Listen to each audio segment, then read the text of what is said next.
So thank you for the invitation to come here. BGF is also some place, not this building, but the old building where I first started to learn meditation. Kind of like, dabble into the spiritual life. Didn't know what it was that time. So it's kind of nice to have this organization that where people like me about 15, 20 years ago, trying to find a direction in life. So you kind of like, okay, you try this, you try that, you try this, try that. And eventually you find some place that, okay, I can settle in here for a little bit. I can go and volunteer. I can learn, participate in the class. At that time, very kiasu, learn everything. But I think also looking at the hindsight, it's nice, like you go to buffet, right? Hotel, right? You want to sample everything. Then later, whatever you like, you go double, the triple serving. So it's good that way. And sometimes it's also good to come across teachings that doesn't quite agree with you, because then you know. Because everything that you just follow blindly, you're not sure whether that's true Dhamma or not true Dhamma. It might work for some other people, might not work for you. So rather than, you can try a little bit longer. If you hit the wall a few times, you're like, it's making me more angry, more agitated. But the Buddha said it's the path of peace. Doesn't feel that way. So question it. So when you come to organizations, when you hear teachings, when you read books, always apply it to your own personal practice. Some people like coffee, some people like tea, and some people cannot take either. So the Dhamma is the same. So that's why the Buddha, during his days, he gave different instructions to different people, and sometimes it's quite conflicting. It's because he's talking to that person as per se. So the person who, whatever instruction that's suitable for this person may not be suitable at all for another person. One of the stories, I think this monk who was an attendant to the Buddha, he went on alms round and then he saw this nice mango grove. He said, wow, this is a nice place to meditate. Very peaceful, it looks very nice. So he went back and asked Lord Buddha, Master, can I, after lunch, you rest, I go and meditate? And the Buddha said, wait a little while, wait for another monk to come. In other words, no. Nice way of saying it. But why, on other suttas, Buddha said, meditate, monks, don't waste time. So why did the Buddha say no to this monk? And then this monk said, for a second time, Dutiyampi, Master, can I please go and meditate, And for the second time, the Buddha said, no, wait, not time yet.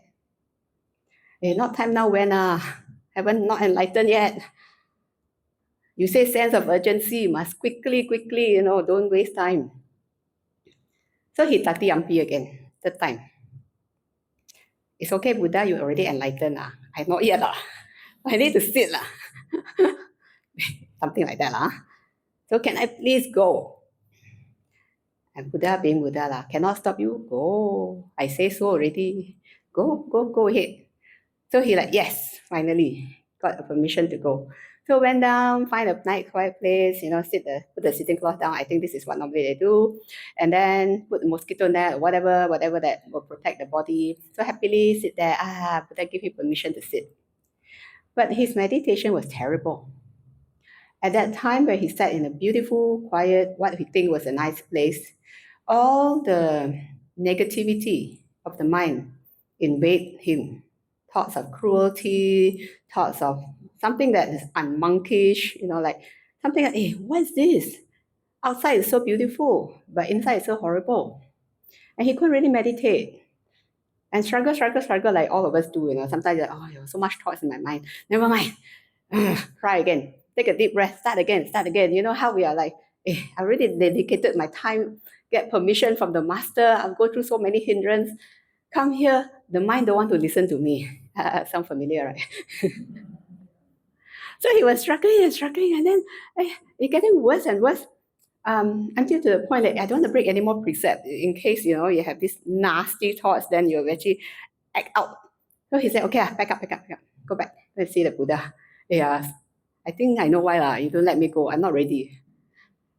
And the Buddha said, yeah, sometimes when you're not ready, I don't tell you to meditate. It's interesting that way. When you actually see sutta of that, like when you're not ready, maybe the mind state is not quite acceptable yet. Say you have an indigestion, you don't go and eat all the laksa and all that, it's very, very painful in the stomach. But if you have normal stomach, anything will do. Okay. So I'm just giving a lot of simile. The mind is the same. When the mind is balanced and healthy and not too, extreme ways, meditation or something that you can follow the path, it might work quite well. But the extreme times where in deep grief, agitated, anxiety, fear, meditation is not going to help at that time. But doesn't mean you shouldn't meditate. But know that something that is going to make your mind even worse, that's not Dhamma. Some people say, oh, if you meditate, you go crazy. I know this friend, all these examples come up. And sometimes it's not the meditation. It's sometimes where your mind is not quite ready. Just like I said, if you have a bad stomach that day, you put all the strong stuff in your stomach, you get worse. You get more suffering than ever. So if your mind is having indigestion that time, not quite balanced, need time to give a lot of tender, loving kindness to yourself first. You don't force yourself through something that is not quite ready. And how do we know? This is a wisdom, try and error.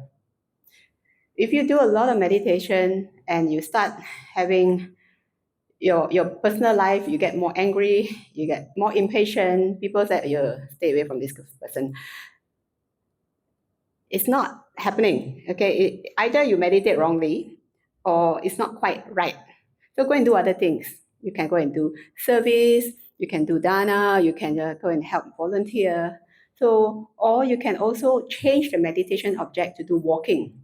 Because when you're doing walking meditation, your attention is very much on the body, not in the mind.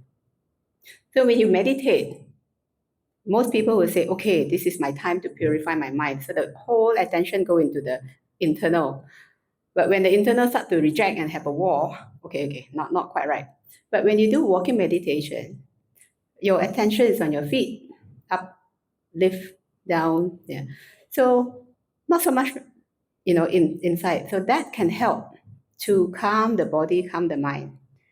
And for some, you may just walk for a little bit longer, like an hour, or take a break, or 45 minutes, take a break. Continue walking. Then when your mind becomes more peaceful, you can sit down and meditate. So be very skillful in what you do in your life when it comes to meditation. So I started off by saying, I come to BGF and learn, and I have this buffet of Dhamma, trying to learn from this teacher, that teacher, this technique, that technique. I think eventually I have came across many methods that was not very suitable for me. I'm very grateful because I start to recognize they're not suitable. Then I said, okay, there should be something that's suitable. Then you will keep looking for something that will work. And I encourage everybody to have this open mind, and so that you will find something that's suitable for your own personal practice. And be aware also, as we age, as we progress through life, sometimes when you're young, your tendencies are more different and certain objects are more suitable. Then you go middle age, then you have menopause, then your hormones start to go wild a little bit. And something that you used to do 10 years ago may not be very helpful when you're going through this phase.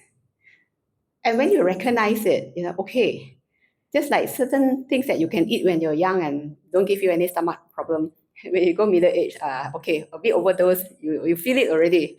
So same thing with the mind. Then after a while, when you stabilize, when you grow older, then it could be, oh, my body is more painful if I sit on the floor too long. So all these things start to change. And be very, very open to have an open mind about changes in life. There's this thing called anicca, which is impermanence. The Buddha said everything is impermanent. The only permanent thing is impermanence. Like the only certainty is uncertainty. So you embrace that also. Be open. Be open if something changed in your life. Certain people walk into your life that may give you a bit more, may ask for more attention from you, or certain illness suddenly come, or somebody else who is very close to you are going through difficult times, then your whole, schedule, your whole, your day-to-day activities will change. Somebody in your family suddenly become very ill, then you have to give a lot of time and attention. Then you may also have to cut back some of your personal time, but doesn't mean that you stop practicing. You change and be very skillful in adapting. How I can continue my practice given the environment has changed. So be dynamic enough, be wise enough, never give up. We pay homage to the Buddha, Dhamma, Sangha. The Buddha, the faith in the Buddha, you all chant Itipiso Bhagawa Arahang Samma Sambuddho. Basically, it's the qualities of the Buddha. We don't bow to the Buddha as the statue. We're not like worshipping a statue, but we are worshipping the values, the qualities of this man called the Buddha. He was an ordinary man. He went through difficulties in his life. Surely he has his own war stories to talk about. All the defilements that he had to go through, he had the aspiration to overcome it, and he did. He opened the path for us to say, I can do it, so can you. And here's the way, the Noble Eightfold Path. He disclosed to us there is a way out of suffering. There is hope. Everyone can do it. Don't put a timeline, just put in the effort, the timeline unfold, whatever your timeline is. So I think coming together like this with a hope, we don't compare ourselves with others. Why I slower, why he's faster, why this, why that one. Waste time. Focus on our own self. Then the pressure of trying to get better or trying to practice better is no longer there. Because this is additional stress that you put to yourself. I have to practice, I have to meditate, I have to blah, blah, blah, blah. Do it with an open heart. Do it if you feel that you want to do it. Then it's more sincere, it's more doable, and it becomes, the merit make is a lot more natural than trying to force yourself through something that you don't feel good about, just because somebody else is doing it. Eventually, you see the benefit of doing, for example, dana or coming together in Dhamma talk. There is benefit, and let that encourage and motivate you rather than a sheer willpower. You need some kind of willpower to start off with, but don't overdose. Don't overboard until you don't like it at all. Then to recover from that real extreme, don't want to come, and come grudgingly because somebody asked you to come. Try to reduce those and come willingly with an open heart. Stay willingly. If you have to go, you go. I'm not offended here. So a lot of this is like Dhamma is take ehipasiko, come and see and taste for yourself. All I can say is take the Dhamma into your heart. Let it help you through your life to minimize, to decrease the suffering, the stress, and then to invoke all the wholesome qualities that you already have in your heart, but somehow sometimes not open. So the qualities of the Buddha: pure compassion, peaceful, willing to teach those who want to teach, to learn, and teacher for gods and human beings. He was able to do that. And we are one of the students that we can receive this teaching and we can emulate the qualities. So when you bow down to the Buddha statue, it's pretty much bow to the qualities. That's why you put the statue higher than you when you bow down your head to the floor. It's out of the gesture of respect. I live in the West. You get challenged. Why you bow? it's like you're worshipping something. Buddhism don't have this thing about worshipping. It's all about internal. But it's the act of where you have more respect for somebody else, like the Buddha. Generally, you have this gesture of putting your head lower. So that's why we do the bowing. So you will hear Ajahn Brahm and other teachers say, when you bow, focus on the qualities of the Buddha. So maybe the first bow is that I bow to this person who's so virtuous, top quality virtue. His conduct is perfect. So I bow, may I also achieve this kind of perfection. I bow to the virtue. Second bow, you can say, I bow to the compassion that he has opened up the teaching to everybody to help. And some in the suttas, you hear people getting enlightened, even the monks and the nuns, even lay people get to the third stage of enlightenment. There's this possibility of way out of this thing called the samsara. So the compassion that he gave to us. So we bow down to something called, that higher, the goodness, the compassion. So the third bow, I leave it to you. It could be peace. I tend to bow to peace. And that kind of serenity, when you just look at the Buddha statue, that serenity just radiates itself. I hear of some, people in the war and all that, they have a statue next to them because when they go to sleep, they just stare at the statue. They're not Buddhist, may not be Buddhist.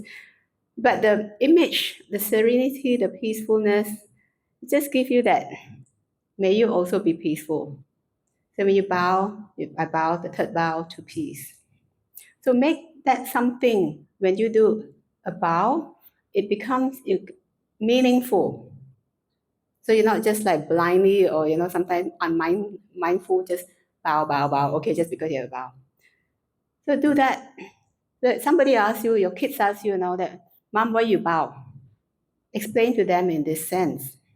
So then they can understand the value of Buddhism rather than just all these rites and rituals. You get challenged a lot in the West about rites and rituals. Why you do this? Why you do that? Why you do that? And we have to find an explanation and help us in our practice. So what if you cannot bow one day because you have some pains or whatever? It doesn't matter. When you reflect on the virtue, the compassion, the peace, it's equivalent to a bow. I know years ago, I had this bad flu. I had cough like months, a very long cough. The moment I put my head down a little bit, I'll just have this coughing fits. So I cannot bow. So yeah, that doesn't mean that I no longer respect the Buddha. No, I respect it in the heart. So you have to adapt. Sometimes, some days you're unwell, you're sick. You can still practice in bed, lying down, or if you're dying, you're half a breath, not much ability, can still be peaceful. So this wonderful teachings of the Buddha, it will cover us end to end, cradle to grave. The moment you're born, you have a new life. The surroundings affect you, your parents teach you, your family bring you up, and sometimes they bring you to the temple, okay, bye, bow. And then when you grow up, you start to question. You forget about all this religious thing because you have to earn money, get a life, as well as make sure your whole finances are. Then you come to mid-age and say, okay, I need to find something to stabilize myself now. You know how we go through life like this. And then when you're old age, oh, you better practice quick. So yeah, cradle to grave, it will apply. How can I practice so that I can die better? And a lot of people ask this question. What is the last moment I should think of? I tell you, last moment you have no time to think of. So practice from now. If you can be peaceful now, you can be continuously have this, peaceful feeling. When the time that we need to say goodbye, do it with peace. There's no special chant, there's no special this and that. Just have confidence. We already practiced the path well. We have come to this stage. Don't punish yourself for you haven't, not the yet, you haven't achieved this yet, you haven't not enlightened yet, you haven't meditated yet. No. Have gratitude where we are today. We just did Dana today, something that's very special. And I thank you for the opportunity to be here to share. And you also thank yourself for the opportunity that you give to yourself, making time to come here on a weekday. I'm very impressed. And thank you for the organizers like Dolly and the whole BGF group to invite here. And because of that, we have this chance to sit together. What we take out of here today is something that you'll carry yourself in your heart. Maybe it'll come out one day when you least expect it. Oh yeah, bowing. Or you can say, oh, you can take home and say, okay, now let me formulate my 3 bows, what I want to bow to. This is your homework for you. Can keep changing, yeah? But, yeah. And also like gratitude, it can also be applied to when you have your food, your breakfast, your lunch, your dinner, or wherever. Just take like 30 seconds. Close your eyes and have the gratitude. I'm very thankful for the food in front of me. It's suitable. And I'm thankful for all beings who have prepared this. I'm thankful for all beings who have sacrificed in some way, one way or another, so that I can have this food on the table. It could be those living beings that might have to die because, the food is there. Yeah, so that kind of gratitude. And saying this reminded me about, how people argue about vegetarianism, veganism, ongoing. Personally, I feel the fact that we are living here, living is always at the expense of some other beings. Can't run away from it. Even you're vegetarian and all that, all the little worms and all that somebody pulled the carrot out of the soil, it will affect something somewhere, somehow. Just because you didn't do it, somebody else had to do it. We are here at the expense of others, and this is pretty much samsara. Samsara is the wheel that goes round and round. You born and die, just go on and on, until to the point that you're able to practice to leave and stop, that you no longer come back. And that's what we call enlightenment. So knowing that we are here always at the expense of others, sometimes that triggers that sense of urgency to practice. How far we can actually polish ourselves, polish our mind. So hopefully we can move on with that practice, and one day we realize the highest freedom, that all our defilements have been dissolved and done with, that we no longer reborn, which is enlightenment. Okay, you will have to live your final life like the Buddha before he parinibbana. He was enlightened already, but he's still alive. When you're enlightened, doesn't mean you die straight away. You're still alive. You still get bodily pains. You still get stomach ache. You still get backache. But it no longer affects him. It's just living through that final life. And then he doesn't come back. He won't be affected anymore by all these, samsara world. So having said that, daily life here, we do our best to practice. So where we are in our personal life, adjust where we can insert some time to purify the mind. We always take 5%. Most people take 5%. Yeah. So you cannot take 5%, take 3%. Do good, avoid evil, purify the mind. Cannot count to 5, count to 3 can, right? So do good to yourself and others. Avoid evil to yourself and others. And make an effort to purify the mind. Purifying the mind is purifying the mind of unwholesome speech, action, and thoughts. Yeah. Okay. How much time do I have? 1 hour. Okay, so we should finish at 2, right? Okay. So one of the things that during the retreat here, Ajahn Hasmanya was giving a talk about how it's better to be kind than to be right. Everybody say, yeah. But there are people who say, then I get stepped on. I'll just be kind to everybody. I just let everybody have their way. Then I suffer. Then you're not kind to yourself.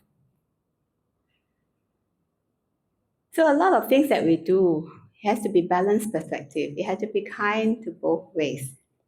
If you're dealing with a difficult character, where you may not be able to handle yourself well without, getting your voice louder or getting your face redder, then draw the boundary. It's kind to be able to have set certain boundaries to protect your own self before you get into a very negative mode. Remove yourself physically from the space. Hang up the phone. Stop texting, whatever. But I have a disclaimer, I'll come back to it. So the person doesn't feel being abandoned.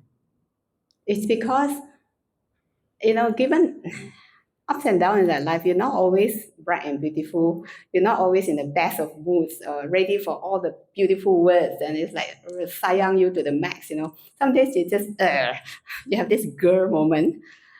And then somebody come and like step on your tail. You're like, okay, your girl become girl, and then become geram, Yeah, recognize those, it's very alive. When you're geram, you're very alive one. You can just do about anything. Watch yourself. So set boundaries where you can, but set boundaries with a disclaimer to say, I'll come back to it. I'm not the right frame of mind to discuss it. I'm sorry. Can we meet tomorrow? Or can I call you? Whatever. Yeah. So a lot of this skillful means to get along with your family, your friends, your fellow community. Yeah. I know in BSWA, sometimes they all come to, committee members, so hard to agree on everything. Guess what? BGF. I think as long as we are human being, right? We are all very talented. We all have our own ways of doing it. Or at work, it's like it's just being human. And use this opportunity to see how you can go a step above yourself, to break through with difficulties, dealing with the difficulties, using this to practice skillful speech, skillful action, skillful thoughts. But be very careful, do not suppress. I know that someone I know is like, I'm just going to be all nice. So when something that I don't like, I just think of the good things of the person. I just keep thinking of the good things of the person, because just suppressing that negativity is not very helpful. We're a human being. One day you will explode. And she did, she exploded. And then feeling so bad about it, because normally she doesn't explode that big. She explodes, but so much of it because the suppression that was going on for many, many months. I just want to think of good things about the person, even though there's difficult things. They just remove. That's not a skillful way to deal with things. You have to express yourself if you need to. If sometimes you feel sad, you cry. It's not against the precept to cry. And after crying, you feel relief. That feeling is very different. Or you express yourself like, the geram thing, I want to find a trusted friend. I just want to blah and just be my listening ear, or. But after that, finish. So get it out of the system skillfully. Yeah. So suppressing is very dangerous. We have seen in the monastery people who went too far when they suppressed so much for years and years and years in abuse case. She ended up killing the person who actually abused her. How, she doesn't even know how she did it, because there's so much anger and then come out, and it happens. I mean, you read in newspapers and all, it happens. And we say, it won't happen to me. We don't know. When we know this person is so super sweet, you never think your person do that.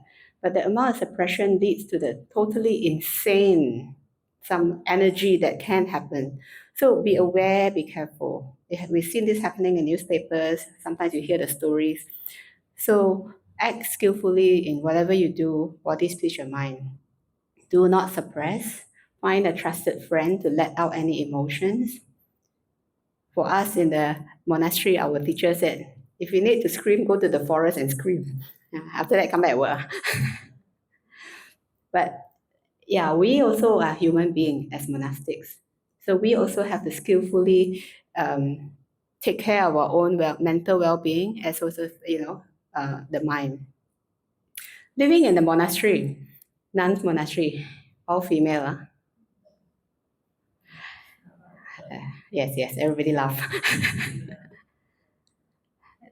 Living with one other female already, now we got like 20 other female. I should admit this is one of my worst fears before I joined the monastery. Is I can live with male, female, mixed. Living with a whole bunch of women, I am so not sure. And I was a very, very strong-headed, very control freak, to the chief, control freak queen. Monastery is kind of like designed to really break your ego gently. Sometimes a little bit hard, but you actually break your own ego lah. So I gave myself a chance to see what is it like to live with other fellow monastics. I remembered Ajahn Hasapanya said, yeah, it's just see all you like a potato, all brown potato. You put them all in a bag, you shake, they knock each other, they come out all clean. What she actually meant by that is, sometimes the rub that you have with others, if you rub it well, you actually clean up your heart. You use this as an opportunity to forgive yourself and others. Otherwise, if you're happy, joy, every time you just have everything you get, whatever you want, you will get it. You have not much chance to practice. It's where somebody challenge you, somebody take away your right, somebody don't agree with you or sabotage you.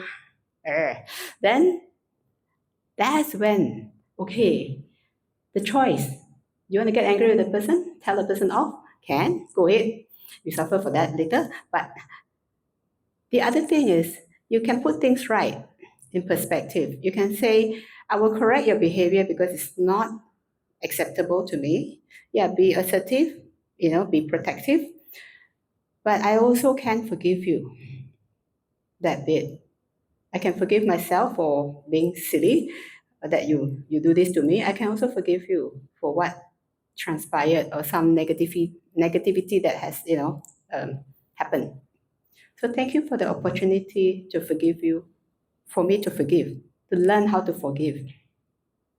And for the times that you can't forgive because it's too deep cut in your heart, you're just so hurt, you just cannot fake it, no way, then send good wishes to yourself and say, may I forgive myself for not being able to forgive this person yet. It's easier that way. I forgive myself. I'm not quite ready yet at this time. May I one day able to forgive the person. And it's more doable in bite size. You can do this. May I be free from this difficult situation and slowly one day able to forgive and be done with it. Yeah. That's very useful for many situations, especially for the closest people. Sometimes when they hurt you to the quite deeply. Talking about parents, family members, siblings, and some people carry that for life or many lives. So you need to break the chain. So whoever you love and be very attached to, when you have some closeness, either in closeness that you love this person, you like this person, or you hate this person, they will come along, the energy will come along with you possibly in your next life.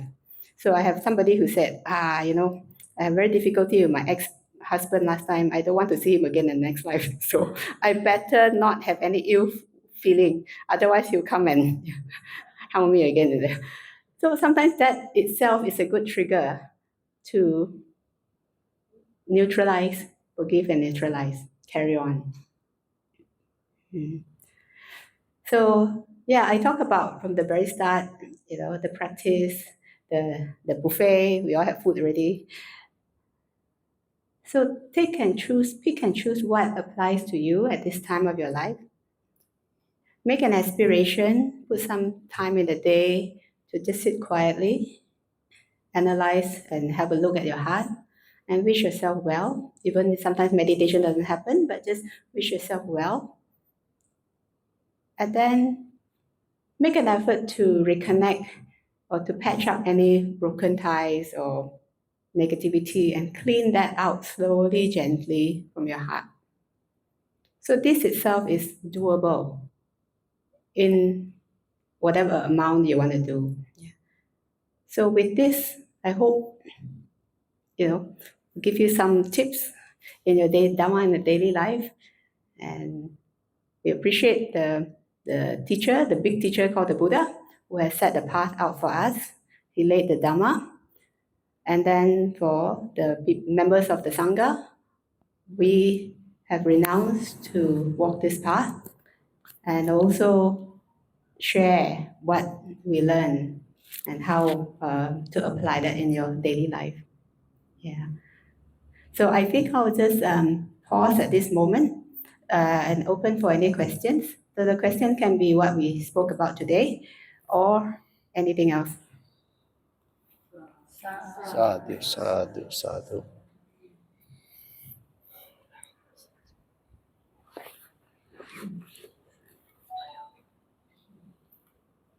Any questions? Raise up your hands. I pass you the mic.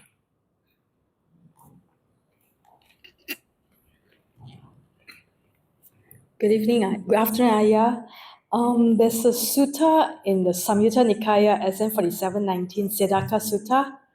I think one of the venerables talked about it as the bamboo acrobat. So I got from that how as one of the ways as to how to apply things like what you were saying. You take care of yourself and I take care of myself, and together we'll make a living. Yeah, thank you. That's very true. Sometimes when you can't fix others, you fix yourself first. If you can take care of yourself, normally your frame of mind is much better. You can deal with whatever in front of you better. So like in the war, where you cannot fight the enemy already, what do? You retreat. When you like, I don't know, a football game or something, or a netball game, whatever, you play until you're tired, you call for reserve, you come back and sit for a while. So retreat to rejuvenate. Don't go all out and then die. Bit silly. So your wisdom is to know when to stop, come back, take care of yourself. Thanks, Wayan.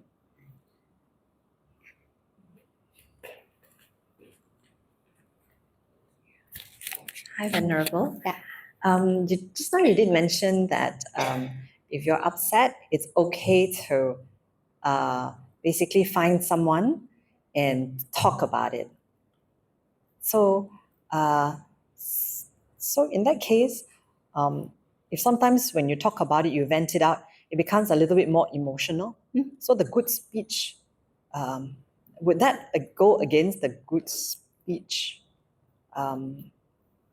While you're doing that, how do you maintain actually? Would that go against what? Right speech. Yeah, the right speech. Right speech. Yes. Okay. Right speech. What is right speech? Truthfulness, beneficial, right time, right place, kind words. When you're venting, it's not going to be kind words. Yeah. Truthfulness, yeah, most likely. Yeah. Beneficial, oh yeah, beneficial for me, get out of my chest. Right time, right place, yeah, okay, that one you can find a place, yeah. But the right speech here is you tell whoever's listening, I just need to vent. I don't need you to fix the problem. I don't need a solution. I need you to hear. It may not be as pleasant. I may burst out crying or screaming or whatever, or bang the table. Nothing to do with you. Just my trusted friend.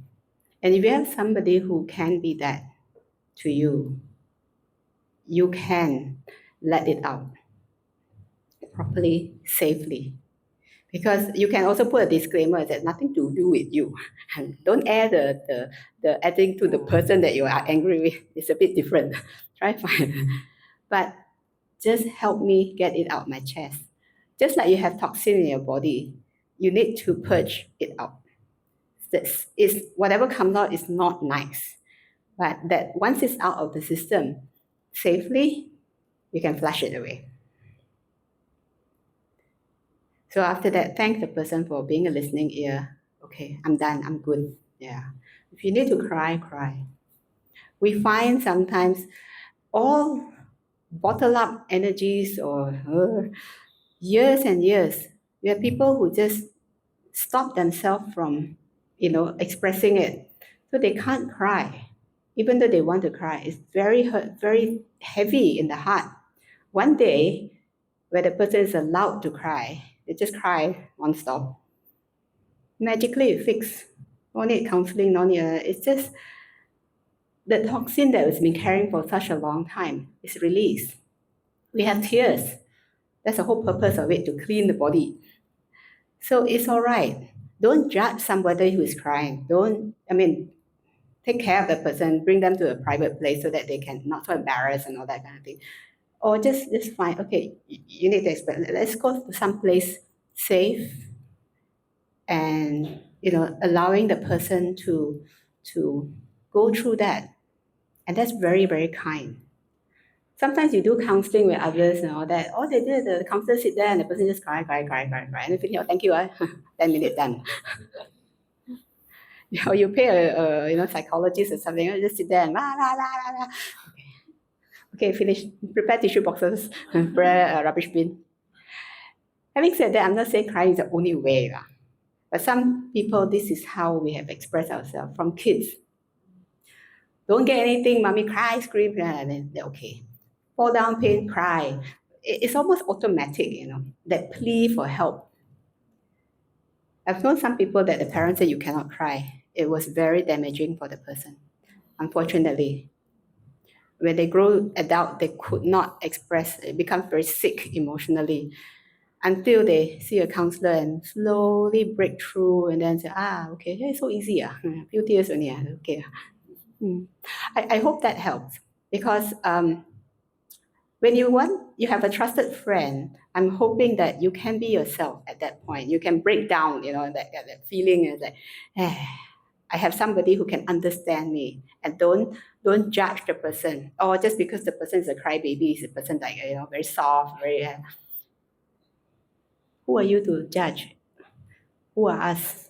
We judge others, you judge yourself. You think you're much better? If you're going through the same thing as a person, you might be the same or worse, So we're all not, we can never fully understand the next person. All we can have is empathy and support. And that itself is very assuring that you will have friends. However, one more thing, if you're on the receiving end, or somebody keep crying to you, or okay, set your boundaries. You can get very affected also. If you start to get affected, you will start to have all these things in your heart and all that. You can, your own way of saying, sorry, I cannot be here any longer because I'm starting to get a bit affected. Can we have a break? You need to protect yourself too.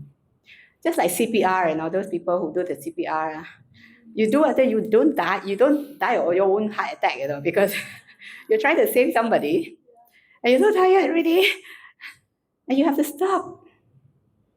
So same thing. If you're trying to rescue somebody emotionally and you are going emotionally spiral down, you might die first before she does, and she's like, oh, happy already, yeah. So if you're starting to get affected, withdraw. Maybe you need professional help. Maybe I'm not the right person. Don't be afraid to say that. We are all very gung-ho. We want to be that hero to save somebody. When you can do it, yes, sure. When you can't, draw the line. Again, do good to yourself. Be kind to yourself as well. If things are not, before you can, help save the person, you get pulled into the hole and both also die. So know that, know your limit. And don't be have to be savvy about how you want to be generous with your time and space. Just like one of the suttas that Buddha said, if you have this much money, you only spend less than this much. If you spend more, you are in debt. So you have this much time and energy. But if somebody withdraw more than that, you're going to be in debt. You'll be tired. You'll be grumpy yourself. You come back, you don't have time for anything else. Then you keep thinking about the person's problem. That's before that you won't think of that person's problem, but now you have everything in your head. So then, okay, it's not a healthy level. So know how much to give, how much to protect. Thank you. Is that okay?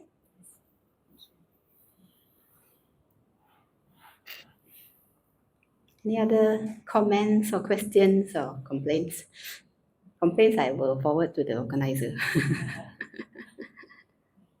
Yeah, Venerable. Yes. This talking about on the same topic. Generally, men harder to vent out their emotions like that. Yep. But generally also a lot of people before the stage of venting out frustration, sometimes they they have unpleasant encounters with some people. They just talk about those people. I mean, they like complain about those people. Very common, just something like that. So those will constitute bad speech as well, backbiting and all this. Yeah. The first part of it, men sometimes have this difficulty, not difficulty, I say, the opportunity to let out is, we grew up in a how they say, oh, men shouldn't cry, boys shouldn't cry, you should be tough. There are many skillful ways of releasing emotion. Some people play sports, they just, or they do something, just scream or go and running. It's also a skillful way of releasing emotion. But sometimes you need to talk. In the nun monastery, we get a lot of men come and they just want to let out. Because sometimes they feel that they feel better that somebody on the feminine side listening. We all need to do is listen. Sometimes they sit down there and cry and all that. They feel very embarrassed. But I say it's okay. It's a safe place here. If you need to cry, you cry. Full stop.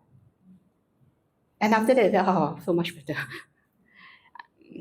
It's also a courage to cry. It's a courage for people who don't normally cry to cry. Some people cry easily, very, very difficult. But that's okay. It's not just because of that you're any lesser. Yeah. And then the second part you said about, when you vent out, generally it's going to be all the wrong, harsh speech, complaint, gossip, accusation, or the garam words. Know it, and know the purpose of it. The purpose of it is to express it out. I don't know any better, but this is how my words are going to be. You know that. If you try to make it all nice and polished, it's no longer venting. I don't have a real answer, a proper answer to that, but generally, if you truly vent, it'll be garbage out.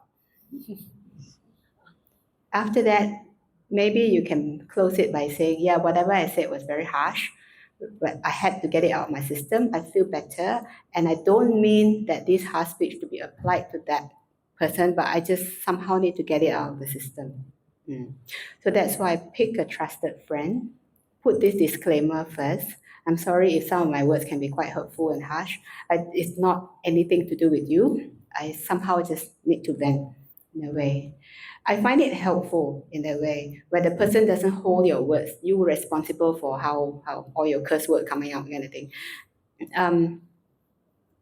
It's just the way it is. Until the day that we are so polished and so pure, then our words will be nice and clean. We are where we are, isn't it? But pick a safe place and then forgive yourself. All right, maybe I'm just this level at this moment. I don't speak so beautifully yet. That is the word is always yet. One day you can. Yeah. So be realistic, be accepting of who we are, where we are, and then that self-love, that self-care Give you a lot of confidence to practice. We all can do it. Yeah. So 5 more minutes. Any other last question? Yeah. Hi, Rosen. One more, yes. Oh. Hi, Venerable. What about people who not necessarily emotionally disturbed or affected, but more so physically with ailments in their body? Normally, people with such kind of a disease-stricken body, do they naturally become very difficult people to deal with, and also people, these people, they are not able to communicate and to interact with others. Venerable, can we recommend such person to go for meditation, go to Dhammansara? Where are there any cases of people who are sick in the body? They go for a retreat, number one. The other is go to a monastery. Will they get well? Thank you. You don't have to answer if there's no answer to it. Thank you. Yeah, when we have physical ailment, generally it results in discomfort and pain. When your body is pain or uncomfortable or you're nausea all the time, your nausea sometimes a little bit also not good. Can you imagine like 24/7 you're feeling like that? It's very unpleasant, right? Or you're dizzy. It's very hard to expect the person to be calm, peaceful, and just happy all the time, unless you're very well practiced. How to deal with this situation is to invoke your own compassion. You're not as painful as the person. Yes, the person can be very difficult to deal with, but you can connect the person with just being peaceful first yourself. Don't go there and say, hey, meditate, I listen to this Dhamma talk. Okay, this teacher very good. It doesn't help. The person already trying to deal with their own unpleasantness of the body and having to deal with this, I have to do all that. But if you go in there peacefully, they say, I'm just here for you. We don't have to talk. I can just sit quietly with you.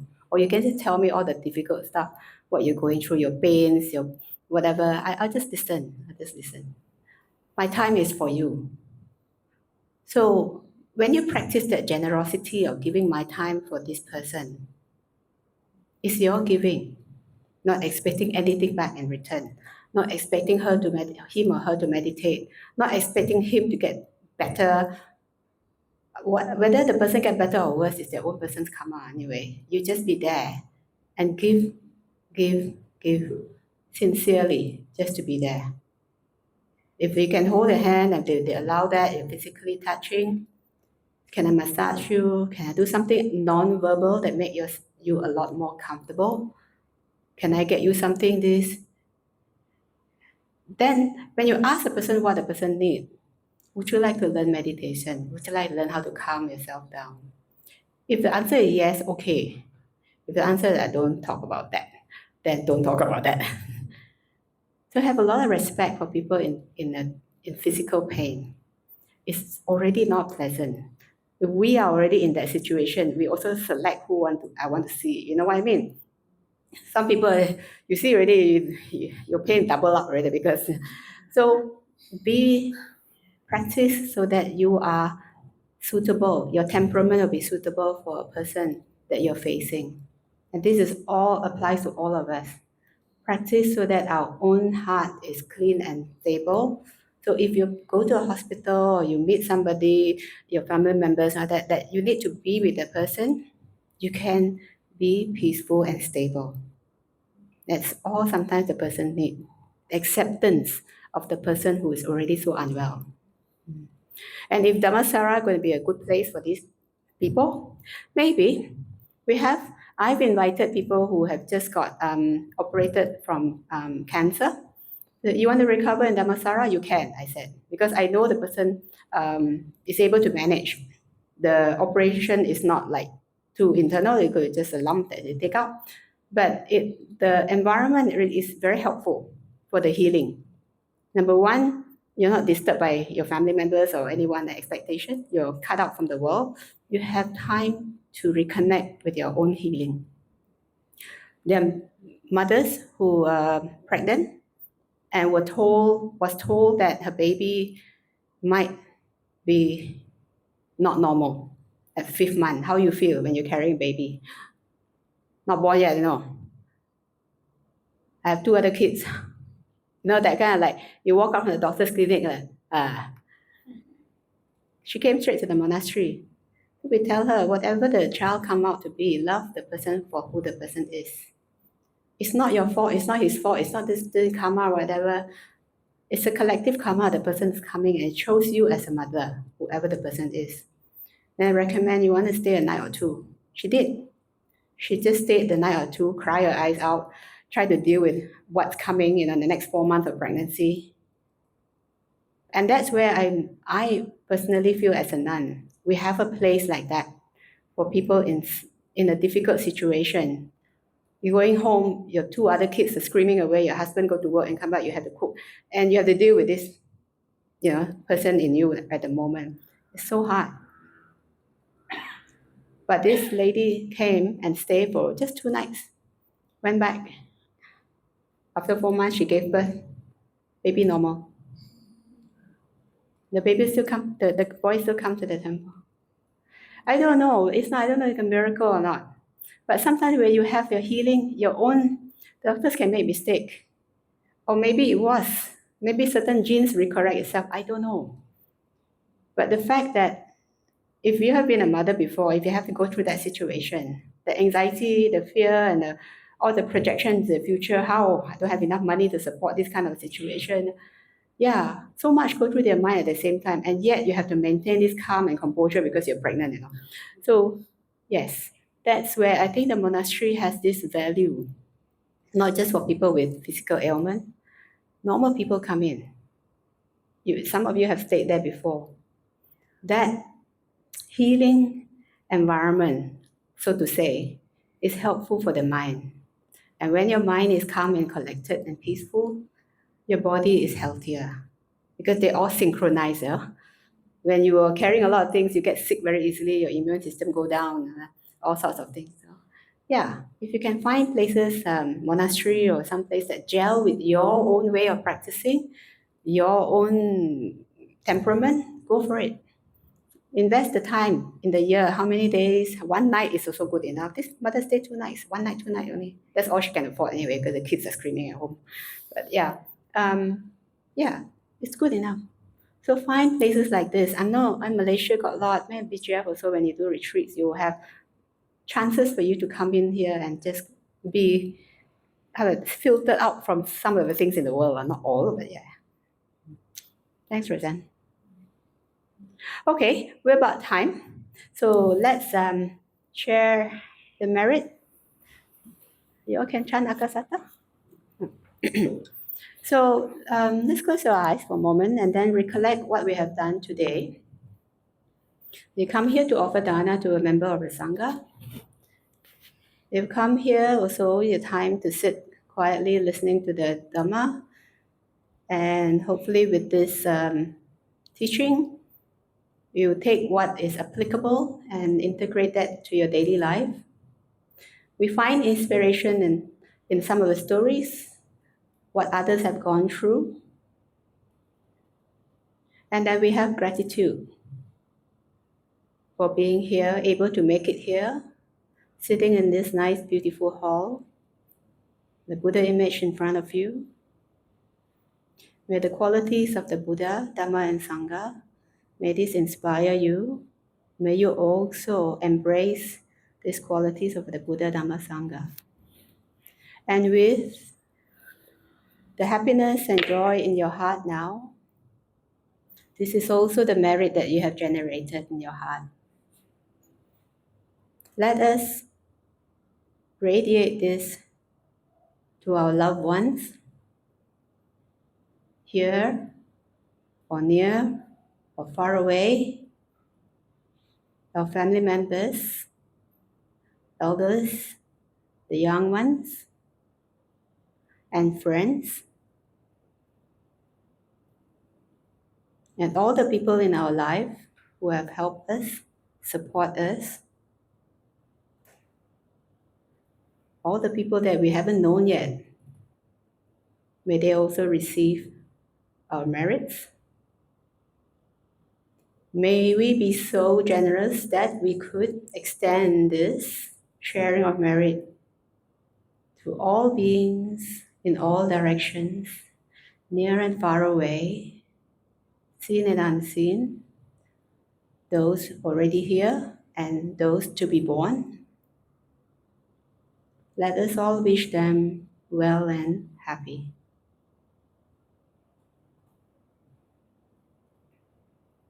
We also share these merits with the Devas and Nagas of mighty powers. May they continue to protect us, to protect the dispensation of the Buddha, and to protect the world. And lastly, we also transfer our merit to the departed dear ones. May they, if they're able to receive this merit, rejoice, have a good rebirth. May they, if they're already in a higher plane, may they continue to protect us. We'll just do a short chant in Pali. If you are familiar, you can follow along. Akasattha ca bummata devanaga mahiddhika punyantang anumoditva cirang rakkantu mam paramti. Akasattha ca bummata devanaga mahiddhika punyantang anumoditva cirang rakkantu desanam. Akasattha ca bummata devanaga mahiddhika punyantang anumoditva cirang rakkantu mam paramti. Etavata ca amhehi sambatang punya sampadang sabbe dewa anumodantu sabba sampatti siddhya. Etavata ca amhehi sambatang punya sampadang sabbe buddha anumodantu sabba sampatti siddhya. Etavata ca amhehi sambatang punya sampadang sabbe satta anumodantu sabba sampatti siddhya. Idang me nyatinang hotu sukhita hontu nyateyo. Idang me nyatinang hotu sukhita hontu nyateyo. Idang me nyatinang hotu sukhita hontu nyateyo. Sadhu, sadhu.